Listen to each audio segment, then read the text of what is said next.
குழந்தைய தூங்க வைக்கும் போது அம்மாவும் குழந்தையும் ஒன்னா படுத்து தூங்குவாங்க. அதான் அம்மா கையில படுத்து குழந்தை தூங்கும். குழந்தை தூங்குற வரைக்கும் அதுக்கு என்ன ஃபீலிங்னா, அம்மா இருக்காங்கன்ற நம்பிக்கை தான் சார் அதுக்கு தூக்கம். அது வேலை நிறைய ஆயிடும் வீட்டுக்குள்ள. குழந்தை தூங்குதே, கையை அசைச்சா கூட எழுந்துடுமோன்னு சொல்லி அது அசைக்க முடியாத நம்பிக்கையில உச்சத்துல தூங்கிட்டு இருக்கும்போது அப்படியே மெதுவா அந்த குழந்தைய எடுத்து விட்டுட்டு கடகடன்னு ஓடி போய் எல்லா வேலையும் பண்ணுவா அம்மா வீட்டுல. ஆனா அந்த குழந்தை எழுந்துக்கிற டைம்ன்றது வந்து அம்மா உன்னோட உள்ளுணர்வு இருக்கு பாத்தீங்களா, அது அசாத்தியமான உள்ளுணர்வு சார். நீங்க 1000 ஃப்ரெண்ட்ஸை கூட்டிட்டு போவீங்க சார் வீட்டுக்கு, அதுல எவன் ஒருத்தன் தப்பா இருக்கானோ அவனை கரெக்டா ஐடென்டிஃபை பண்ணி அந்த பையன் சரியில்லைன்னு சொல்லுவா சார் ஒரு அம்மா.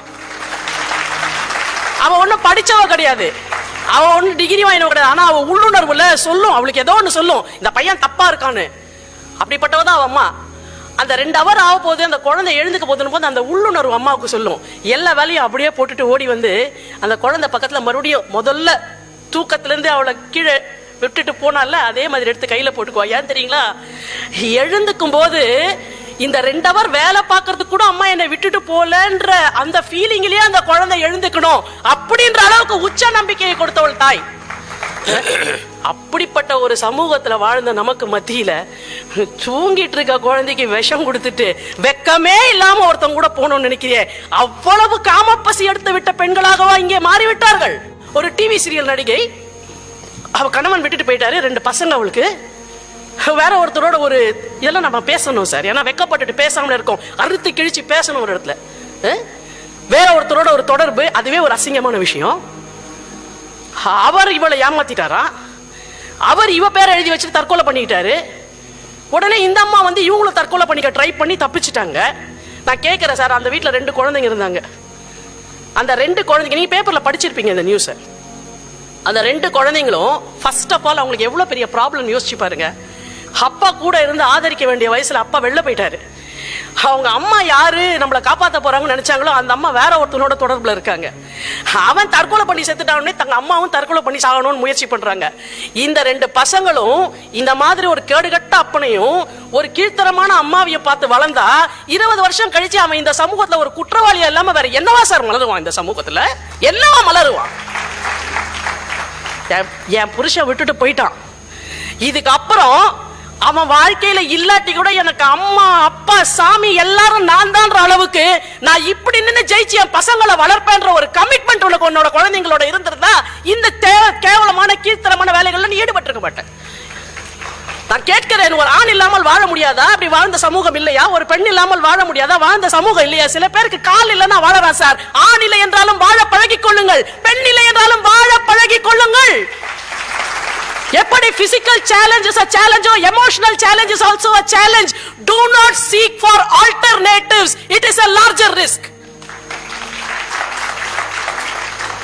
அப்ப மறுமணத்திற்கு நீங்கள் எதிரியா? விதவை திருமணம் கூடாது என்கிறீர்களான உடனே பிளக்கார்ட் எடுத்துட்டு கொடி பிடிச்சிட்டு வந்தீங்கன்னு வச்சுக்கோங்களேன், உங்க எல்லாரும் பார்த்து நான் சொல்றேன், ஆமா ஆமாம், என் குழந்தையோட இந்த உலகத்துல வேற எதுவும் எனக்கு பெருசு கிடையாது, என் உணர்வுகள் உட்பட. இந்த கமிட்மெண்ட் இல்லாட்டி கல்யாணம் பண்ணாதீங்க பண்ணாதீங்கன்ற. என் குழந்தைய வளர்க்கறத விட அது கேட்டு வந்துச்சா இந்த உலகத்திற்கு, அறிந்தோ அறியாமலோ இவ்வுலகத்திற்கு ஒரு உயிர் வருவதற்கு நான் காரணமாகி விட்டேன் என்றால் அந்த உயிர் தழைப்பதற்கு என்னை உரமாக போட வேண்டிய பொறுப்பும் எனக்கு இருக்கிறது. அந்த பொறுப்பு இல்லைன்னு நினைச்சா வராத. குழந்தைட்ட கமிட்மெண்ட் இல்ல, மனைவிட்ட கமிட்மெண்ட் இல்ல, கணவன்ட்ட கமிட்மெண்ட் இல்ல.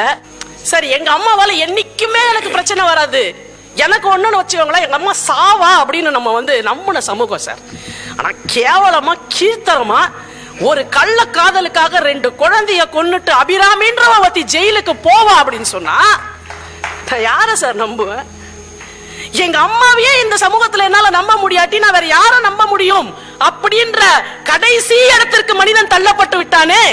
இதை விட ஒரு சமூகத்திலே மனிதன் செத்து போய் விட்டது என்றால் வேற என்ன தழைக்க முடியும்? அந்த அபிராமிக்கு பெயில், அதுக்கு உயிர் தான் எதுக்கு நான் கேட்கிறேன். இந்த நடந்து போச்சுன்னு தெரிஞ்ச அந்த நிமிஷத்துல உயிர் செத்து போயிருக்க வேண்டாம் அவளுக்கு? ஒரு மனுஷின்னு இன்னைக்கு உழவரா என்ன? எனக்கு பிடிக்காத ஒருவரோடு நான் வாழ்வது என்றால் நான் வாழ்க்கையில ஒரு விஷயம் நம்ம தெளிவா இருக்கணும் சார், கமிட்மெண்ட் சார். வாழ்க்கைன்றது கமிட்மெண்ட் என்ன ரிலேஷன்ஷிப் இருந்தாலும், நான் வேலை செய்யறேன்னா அந்த ஆபீஸ்ல எனக்கு ஒரு கமிட்மெண்ட் இருக்கணும், நான் குடும்பம் இருக்கேன்னா அந்த குடும்பத்துல எனக்கு ஒரு கமிட்மெண்ட் இருக்கணும், நான் ஒரு மேடையில இருக்கேன்னா அந்த மேடையில எனக்கு ஒரு கமிட்மெண்ட் இருக்கணும்.